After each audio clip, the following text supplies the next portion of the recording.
Thank you very much. Well, Tom and I get to do something that we've been doing for the majority of this century, I think so, yeah. 95%, That's and probably talk fair. about identity management and security. So we're here really today to kind of talk about how we work together to map the security controls back to technical controls that can be implemented. So you heard Rebecca this morning talking about de-wookifying our message.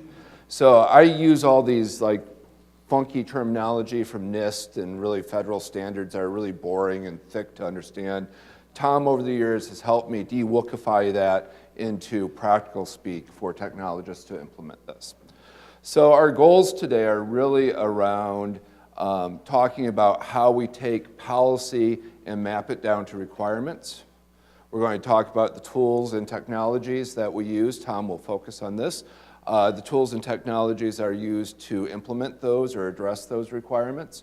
We're going to talk about some gaps, right? Because technology isn't perfect, humans aren't perfect, so we'll talk about some of those gaps, and we'll wrap up with what the future is looking like. So to kick it off, so I will take the first part, the security governance piece, and we'll talk about where we start with. So how many of you guys have a password policy in your organizations, right? Is that password policy for your end users or is it for your technologists? Yes. Fair enough. So the password policy usually says things like how long your password has to be, how often you have to change it, those sorts of things. Let's say our system, our technologist didn't implement any of those controls that enforces those controls. Would people use an 8-character or 12-character or 16-character password or passphrase? Probably not, right?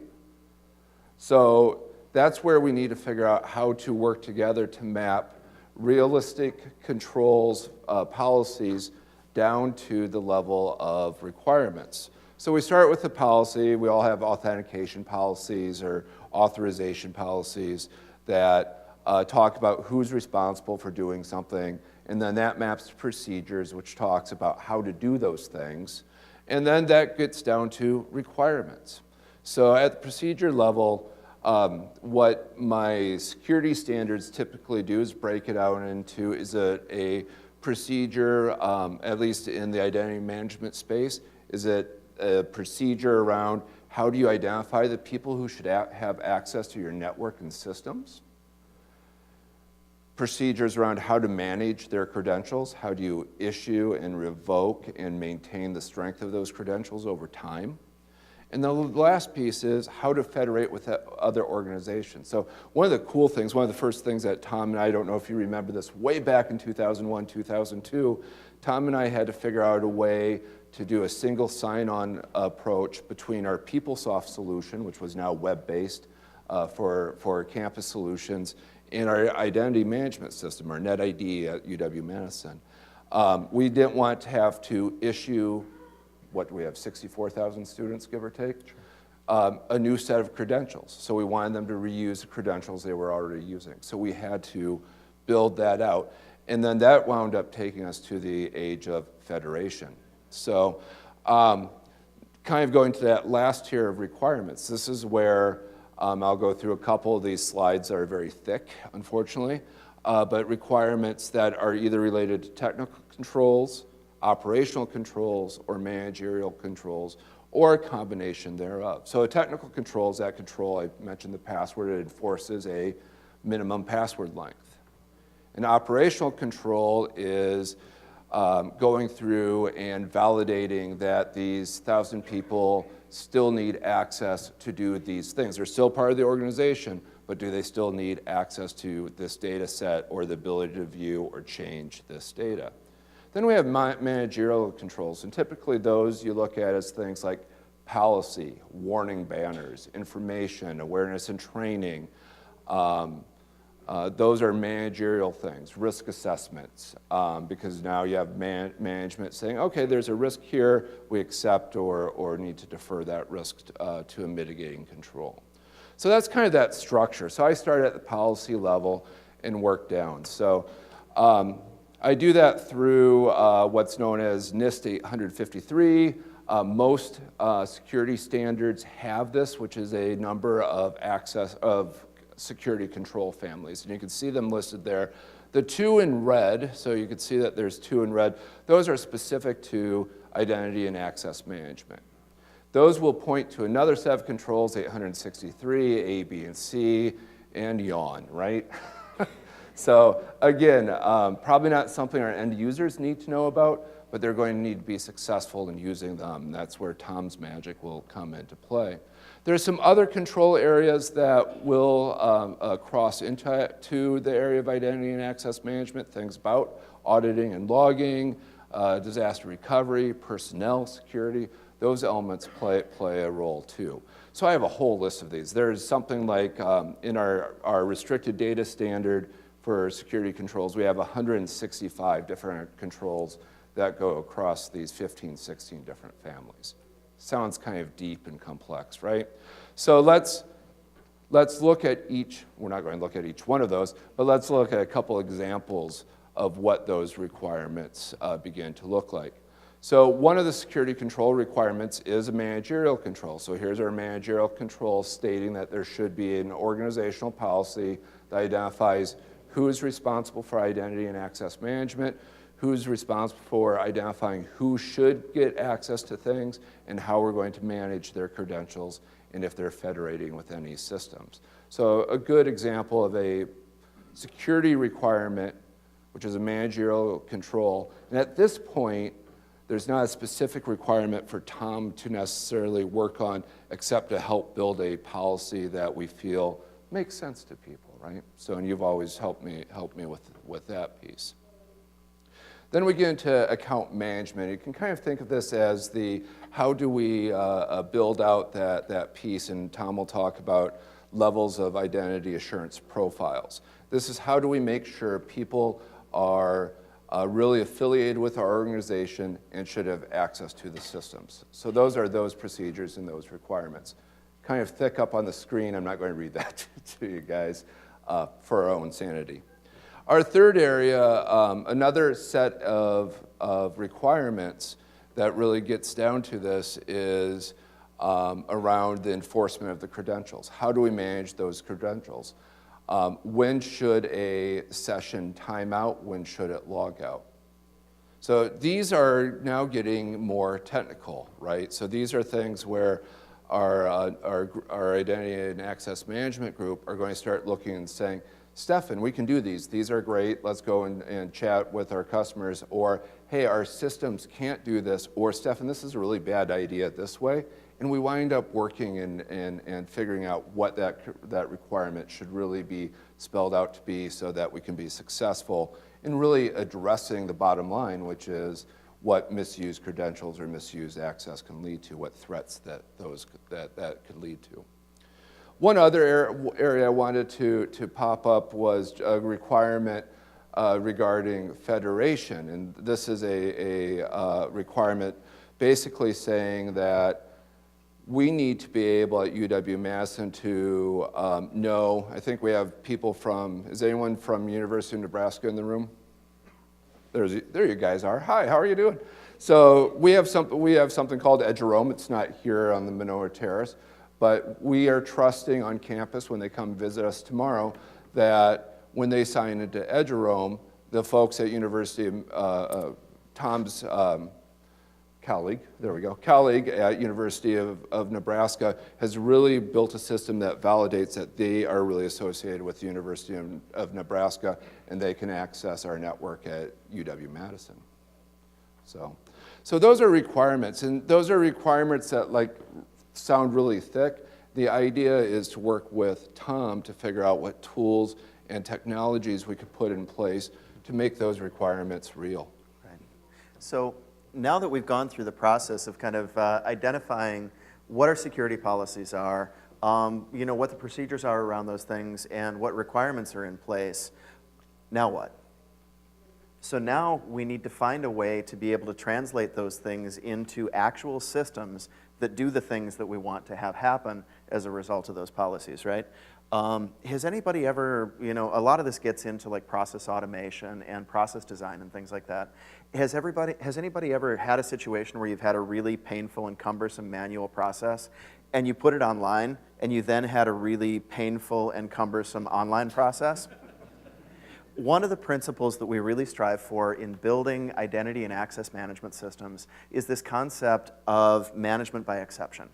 So the idea is that if the rules are baked into the system in a way that the natural flow of the system executes the rule set, then the attention that really gets paid to the system are those cases where you need to make exceptions to the rules. So, if you want to apply the Pareto principle to it, you're going to spend your time on the 20%. And, that lets you focus on the areas where actual thought is required, actual discretion or judgment or things like that. And you can let computers do what computers do well, which is to mindlessly exercise the same rules over and over again. Before we dive into what I want to do in my part of the presentation is to talk a little bit about some of the major concepts and technical infrastructures we have in place to be able to do this. Before we do that, I want to dive a little bit into this idea of identity versus authentication versus authorization, because they're kind of important principles. And often they get confused when we talk about these things. Identity really talks about the ability to be able to recognize me as a discrete individual, both in a physical sense and in an online sense. Identity is really kind of the touch point where credentialing happens. And credentialing, of course, is issuing a username, issuing a digital certificate, issuing a one-time token, things like that. But an important part of credentialing is actually binding that particular authenticator to me as a person. As Stefan alluded, there are different strengths to which that can happen. The NIST standards that Stefan talked about have several different levels that go from self-asserted information or self-asserted identity binding, which is what you might find in a social sense when you sign up for a Facebook account or a Gmail account or things like that. Nobody's stopping and asking for a photo ID or things like that. All of the information that you provide is provided by you and not verified by anybody else. So when we consider how to build identity management systems and we figure out where does social fit in that, that's one of those factors that we consider is, what strength of identity binding is needed to associate a credential with an individual. Authentication really is the process of, now that I've got a credential bound to an identity, I have to actually prove that I'm the person that's in possession of that credential, right? I'm the one that knows the password to that account. I'm the one that has the private key that's associated with that digital certificate. I'm the one that's in possession of the smartphone that has the multi-factor app installed on it. Exactly.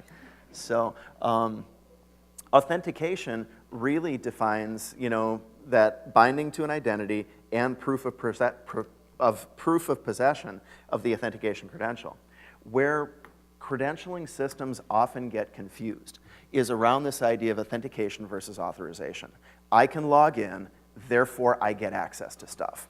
And that's problematic, especially in an academic environment, because of the fact that people often play multiple roles. They have multiple affiliations to the institution.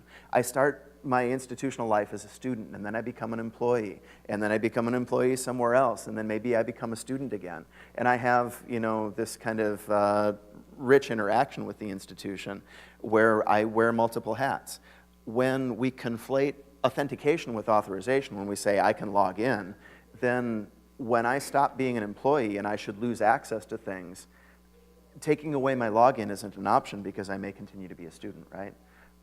So we need to be careful to make sure that systems authorize, not based on the fact that I can log in, but based on other characteristics about me. The roles that I have, the particular data elements that are associated with my identity record, things like that. So now that we've talked a little bit about that distinction, I want to dive into this idea about provisioning. Provisioning is often the way that we actually get people into systems so that they can access services. And there's a couple of different schools of thought around it. Old school identity management systems were really about direct provisioning into applications. This is kind of the idea that when I show up and I meet a certain set of rules, there's an identity management system that's going to push my account into every system on campus that needs it. If I need access to email, an account will be created in the email system. If I need PeopleSoft access, a PeopleSoft account will be provisioned. Many of these systems work towards the idea of creating a username or creating a user account in a system, oftentimes creating or replicating a password down into that system to make sure that my one single sign-on password is replicated across all of these different systems. And then, I can log in because my account's already been set up there. This is sometimes called just-in-case provisioning. The advantage of this is that it has a pretty wide variety of systems that it works with. The system that you're connecting to doesn't have to be particularly intelligent. It just needs to be able to expose the way that users get created and passwords get set and things like that. There are some disadvantages to old-school just-in-case provisioning. Number one, it creates a really tight architectural coupling between the system that's being provisioned and the provisioning system. For those of you that run PeopleSoft systems, you'll understand the juggle that you have to play with PeopleTools versions and making sure that everything that's connecting to your PeopleSoft system is using the correct PeopleTools version for the system that you're running. Just about every piece of software's got, interoperability concerns like that, to make sure that clients and servers are versioned correctly and can talk to each other. There are some standards in this space, but for the most part, just-in-case provisioning represents a pretty tight architectural coupling, which means that you have to be pretty close together in terms of versions and upgrades and things like that. The other disadvantage of just-in-case provisioning that gets kind of nasty when we start to talk about cloud services and outsourcing is the idea that just-in-case provisioning provisions users that may use the applications, not users that are using applications. There's an example that I like to use with this with regards to a content management system that we deployed for the entire University of Wisconsin system. And the content management system was to be used by 20 or 30 users across the UW system. Unfortunately, we didn't know which 20 or 30 users, and so we had to provision for all UW system employees, some 40,000 users, for an application that was going to be used by 20 or 30 of them. The information that we were provisioning into that application was relatively innocuous. It was things like name and email and stuff like that. But if you think about it from a security perspective, breach remediation for 20 users is really different than breach remediation for 40,000 users. And the costs and activities around those things are very, very different. New school provisioning is something that kind of takes us away from that idea and gets into the idea that we provision users only when they express a need to use an application, usually by trying to access the application. Just-in-time often, relies on the ability to externally authenticate a user. I log in through a central login service, and then there we go. I'm automatically enrolled and stuff like that. This is kind of a cloud view of things. A lot of cloud applications will provision this way. A user record is created in the application on the user's first access. There are some disadvantages to just-in-time provisioning as well. If Stefan starts as an employee and he hasn't logged into an application yet, but I want to give him access to something in that application, and his user record's not there yet, I might not be able to find him. I might need to ask him to sign in before I can give him privilege. Some systems get around this through the use of invitation-based systems, where I can send Stefan an email through a system and invite him to come and claim a privilege that I've offered to him.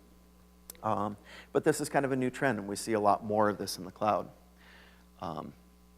Access management systems and services really get to that authentication and authorization piece of the equation. When I log in and I type in a username and password, that gets checked against something. Usually that something is a directory server of a directory service of some kind. Things like LDAP or Active Directory or Radius. There's also, especially when we look towards the cloud, the ability to do things like federation. And federation really, to go back to Stefan's Nebraska example, allows me to have a home institution that actually maintains my identity information, but access services in other institutions.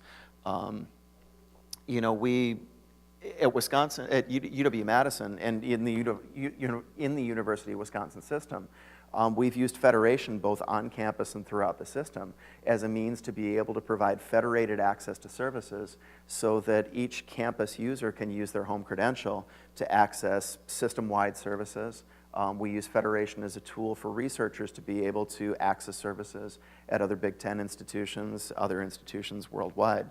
I like to say that we were doing federation before it was cool. I don't know if it's cool yet, but it's cool to me. So the other thing that we find with access management services, going back to that authorization piece, one of the important things that we can do from an authorization standpoint is to be able to not just authenticate people, but to express information about them. So when I log in, I'm confirming that the person logging in controls Tom Jordan's username and password, is in possession of Tom Jordan's multi-factor authentication device, but the login server may assert additional information about me. I'm an employee at Do It. I'm a middleware employee. I'm a member of a system administrators group.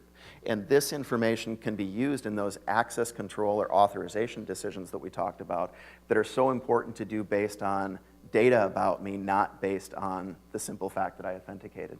And a lot of that right there is the meat that gets into this idea of automating security policy. To be able to align the controls with the data that we have about people that gets delivered as authentication, that gets written into authorization rules. So when audit time comes, the issue is not to go through and share all of the forms that describe, this person requested access, this person granted access manually, and this person reviewed it manually, but rather to show the rules for how the system operates and the logs that represent how the rules were executed for an individual, and then you're in that space of managing by exception. The right things are happening with the system automatically, and what you're focusing your time on is those things that for whatever reason either don't fit the rules or that you've made exception to the rules to allow. ABAC and entitlement assertions are particular. ABAC stands for attribute-based access control. It's that idea that there's an element about me, an attribute about me, that grants me access.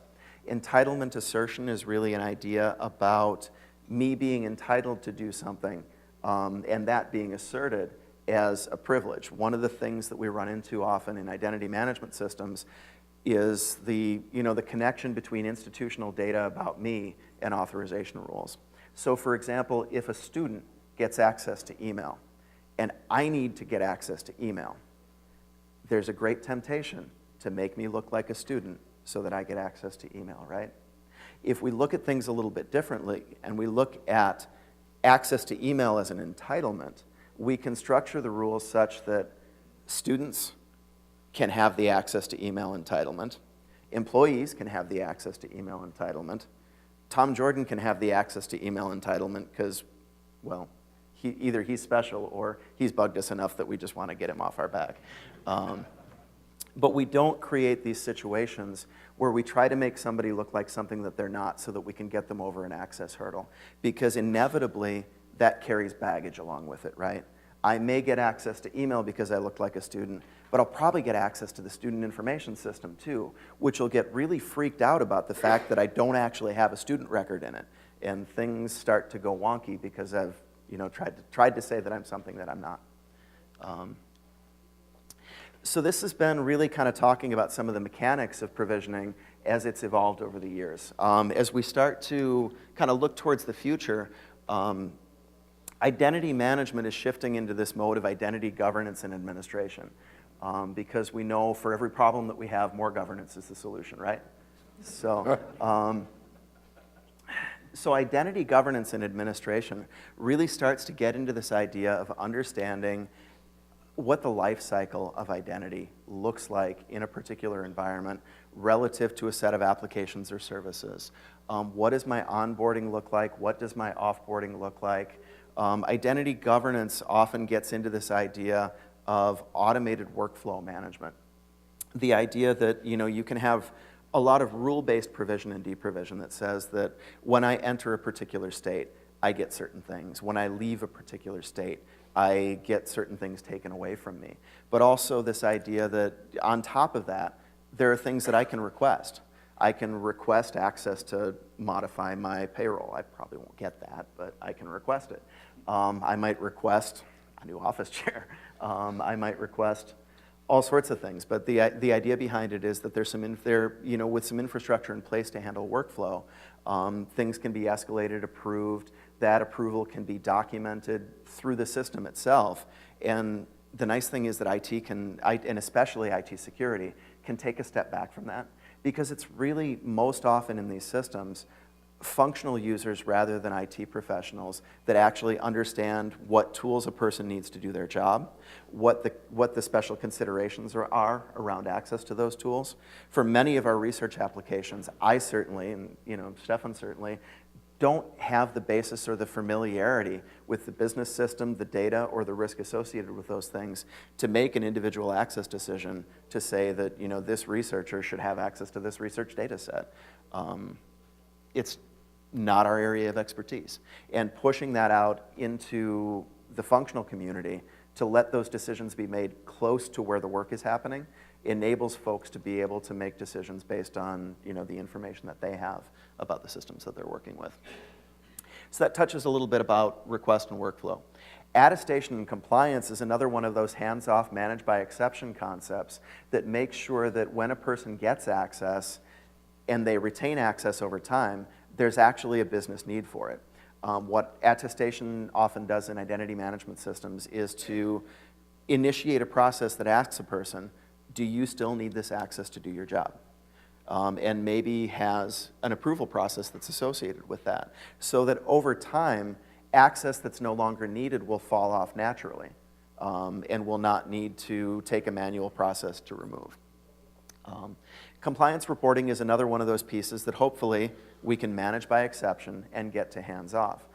If we've expressed the rules in the system and we've defined a way for those rules to be automated, then compliance is really a matter of reporting on how those rules have been applied to an individual or applied to a set of individuals or an application, or looking to the documentation that we've provided for the exceptions to those rules. Grouping and authorization management is another really important piece to this. I talked a little bit about attribute delivery. We use grouping very, very intensely at UW-Madison to be able to do authorization rules. We have the running joke that it's groups all the way down, right? Eventually I kind of collapsed down to the singular group of people who have the name Tom Jordan with a particular social security number and a particular date of birth, right? Yeah, there's one person in that group, and it's me.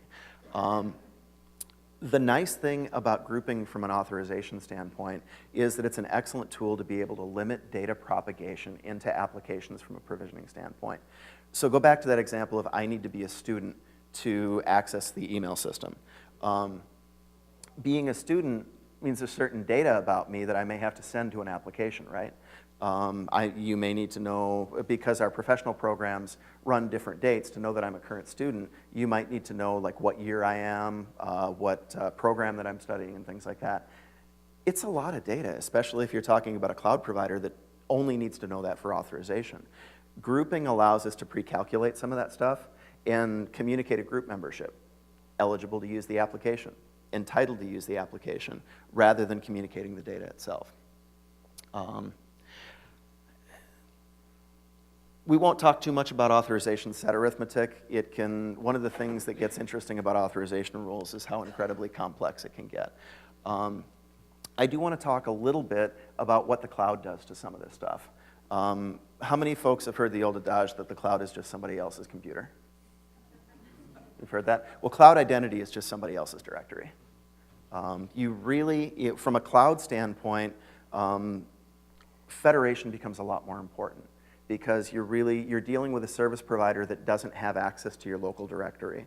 Or you may be dealing with a cloud provider that's providing you an online directory that may have access to other services. This is how things like Google and Office 365 and other places work. They really are an instantiation of a directory service that creates accounts, manages accounts, as any other identity management system would, and you have to work to federate with those services. So one of the interesting things that we're starting to see on the last bullet point here around self-sovereign identity gets into this idea that we may actually accept identities not just from ourselves, not just from other institutions, but from, the great internet itself.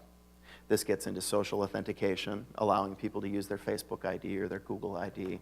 In the research community, sometimes we hear this term IDP of Last Resort, which really talks about, somebody that needs to be able to find a provider to use an account to be able to access a research data set. They may be, private researchers that aren't affiliated with a university that need access to services. And Federation allows us tools to be able to do that. So I want to talk a little bit about some of the gaps that we face in identity and access management, and particularly in implementing security controls and security rules around that. Human factors obviously are huge. Identity and security are hard to get right from an end user perspective. They're often, confusing and counterintuitive, and user experience is really, really challenging in this space. As everybody knows, when you start to work with things like login or authentication systems, people get nervous. People don't know if they're, if they're doing the right thing or if the right thing is being done to them. The amount of communication and messaging that we have to do to the end user community before we make a wording change on the login, on the central login page, or a change in workflow as people log in, these are the warning signs that trip people up and say, is something bad happening? Am I being misled? Am I being phished? So getting the user experience right is a really tricky thing. Just one additional thing on that from a security perspective. People like me for a long time was saying humans are our weakest link. And that's just kind of a concept both Bob Turner and I and our team wants to get rid of. We need to help people be successful and know when they're being successful. So that's where the design aspect of this comes in. So that's so important, is to help people be successful and use lessons that are positive, that give people that positive influence to do the right thing rather than to work against the system. Agility is a huge one, and it's getting huger and huger and huger. One of the things that we find from an identity and access management standpoint at UW-Madison, and even within UW system, is that departments that deploy cloud applications sometimes don't have their own IT staff available to support them. They sometimes rely on vendor IT staff. And because there's an integration touch point with identity and access and security and things like that, what we find is that sometimes we're the only UW IT folks involved in the project at all. What that means from a practical standpoint is that the department's ready to go, the vendor's ready to go, and we go from finding out about a project to being on the critical path of the project in the space of like 15 minutes. So we used to, way back in the day, we'd have these 6-month, 9-month big deployment cycles for applications, right? That's gone. That is completely gone. Cloud pushes us to be responsive for integration in a way that we never had to be before. We didn't have, we don't have the long lead times. We don't have the long project cycles. We have to do our touch points very quickly and get out so the project can move on. And agility is enormous with that. Some other challenges we run into are around definition of authorization rules and business processes. We always have that really interesting conversation with an application that has, too many users and needs to deprovision users, reclaim licenses and things like that. We have the awkward conversation that says in order to remove access to people, we need to sit down and figure out who should have access. Do we know who should have access? And that can be a challenging conversation, especially when you've got an application that's widely used, that was deployed rapidly to get it out to the user community, and maybe we didn't spend as much time as we could have focusing on what the authorization rules for the application was. But eventually, we have to figure that out. Poor alignment of business processes can be another challenge too. Oftentimes, what happens within business systems is not exactly what happens in reality, right? How many folks feel like their HR system is an exact replica of what's happening in real life? Does anybody feel confident that is a perfect reflection? So when you have things like onboarding events, new hires, job changes and things like that, if those things lead or lag, and you've wired your identity management system into that, you have some things you need to manage.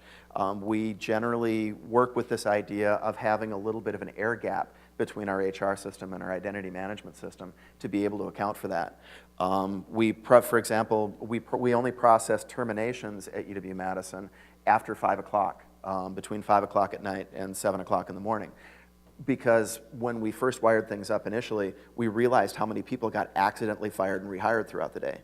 A really large number of people got accidentally fired and rehired every day. And of course, when you deprovision automatically downstream, that actually has a real effect. So another challenge we see is around this, what service providers can do. You know, you have cloud applications, you know, big cloud providers, Google, Office 365, things like that. And then on the other end of the spectrum, I hate to pick on building control systems, but my God, you know. So yeah, on the other end of the spectrum, you've got applications that, you know, are maybe 15, 20-year-old technology, and you have to support them all. You have to get users into all of them. So you need a pretty rich toolbox to be able to do that.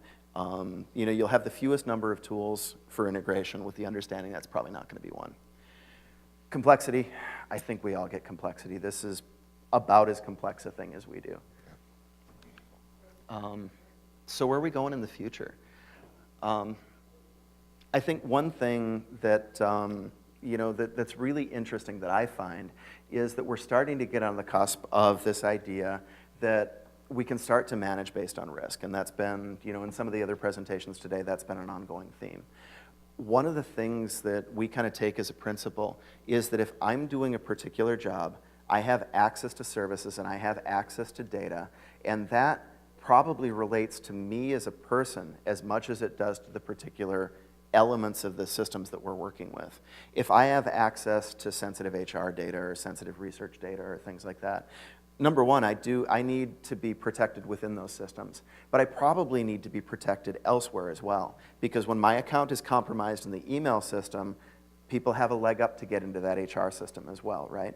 We also know that when I have access to sensitive data in one system, there's a tendency that data may propagate into other systems as well. So we're starting to look at this idea of managing risk, not just from a systems perspective, but from a user perspective. And that touches a little bit on user-centric identity as well. We know that our users don't really care system A, system B, system C, system D. They tend to see the world more in the lines of I need to hire someone, I need to get them paid, I need to get them parking, I need to get them what I need to get them.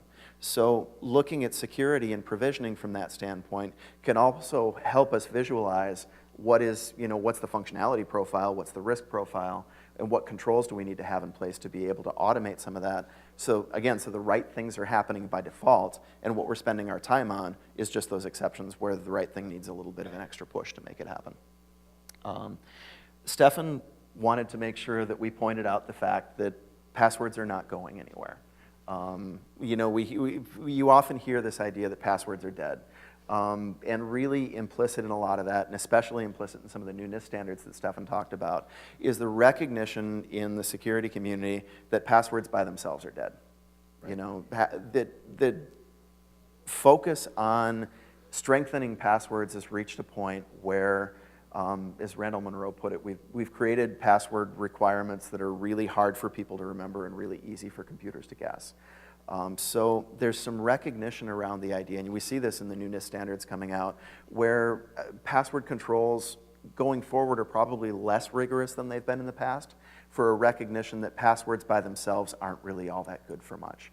So we see them layered on top of other things like multi-factor authentication, one-time password or push devices, digital certificates, things like that. And you know, the future of passwords is password plus something else. But we're not going to get rid of them anytime soon. And that's one thing that we're actually seeing with policies are being adopted, at least from UW system, is that basically for anything that is below someone viewing their own data, you're going to see password plus something else, another type of authenticator that is probably something that's with you or a different type of device, how to associate you to a device. And then I think the last point that I'd make on this, which I think is also our last slide, Yep. is around this idea of federation in the cloud. As I mentioned, cloud identity is just somebody else's directory, right? But that relationship between identity providers and service providers is really intrinsic in the relationship to the cloud.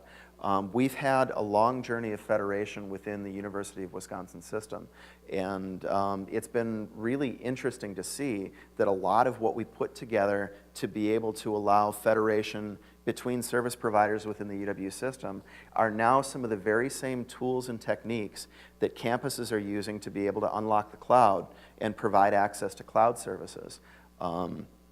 Because in the end, a lot of this is really about sourcing. Where do you get your IT services from? Where do you get your customers from?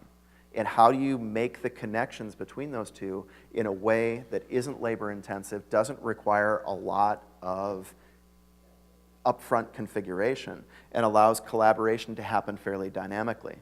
Federation allows central IT to take a step backwards and allow functional users to be able to connect to services without the need for initial setup, configuration, things like that.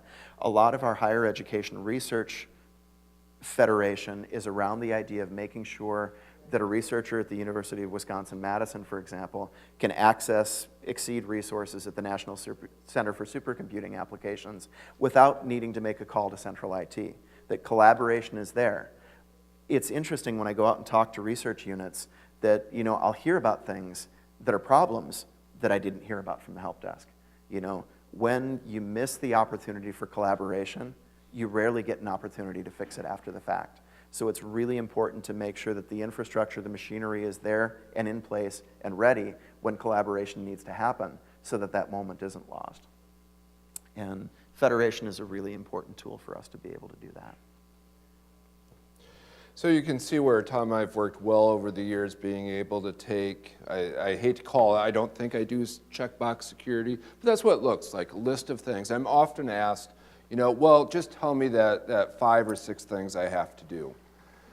I can't summarize it in 5 or 6 steps, but I'm down to 165 at least. Well, right? Well, at least Tom has helped me and his team has helped me be able to articulate the security requirements into reasonable controls that can be addressed at the various levels of our organization. So thank you for helping me with that over the years and being able to share that with the folks today. Any questions or comments? Do you see more of a trend heading towards more of a centralized identity management and more federation as time goes on? I know, for example, for the U.S. government in general, they're doing the called one login or something. Right. Centralizing the identity management and then federating all through the different systems. Is that hopefully a trend that... What we're really seeing in a lot of spaces is consolidation of identity services within organizations, but with federation, with great federation with service providers. I heard the term from Gartner a few months back, this idea of employee-customer convergence, and it made me chuckle a little bit because in higher education sometimes we have problems that are new to industry that are not new to us. Bring your own device is a great example of that. When has it been any other way? But employee-customer convergence is another one of those things too, right? Our students are our customers, our employees are our customers. We don't necessarily differentiate strongly between those two in a lot of our systems. It'll be interesting to see as industry starts to move forward with those things, what commercial solutions emerge around that. There are also some interesting things happening in the blockchain space around identity management too. There's identity management behind Bitcoin, for example, where you get into distributed ledger identity management, and some very interesting things are happening in that space too. It'll be interesting to see where that goes. Questions? All right, well, thank you. Thank you.